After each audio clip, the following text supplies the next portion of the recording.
Well, the White House is dismissing the impeachment inquiry as politically motivated. White House senior advisor Ian Sams tweeting today, House Republicans have been investigating the president for 9 months, and they have turned up no evidence of wrongdoing. His own GOP members have said so. He vowed to hold a vote to open impeachment. Now he flip-flopped because he doesn't have support. Extreme politics at its worst. The Biden administration takes a swipe at House Republicans who want to include pro-life protections in a defense spending bill. The White House says the measure would hurt the Pentagon's ability to recruit women. Supporters say the Defense Department should stay out of culture wars. White House correspondent Owen Jensen reports. Owen? Tracy, good evening to you. Tonight, the Biden administration says, quote, access to reproductive health care is critical to service members and their families. But that does not sit well with pro-life Republicans. And tonight, the clash is playing out in public.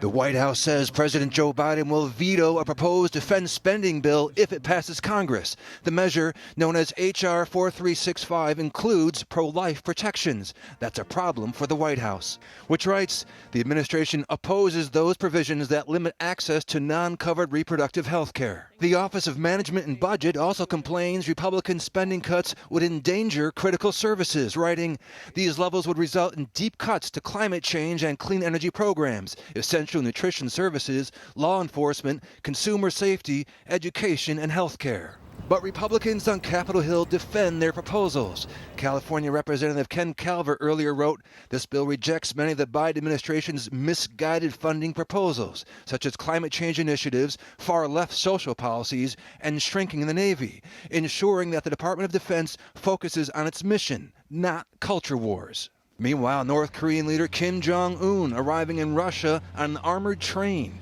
North Korea looking for money and military technology. Russia needs munitions.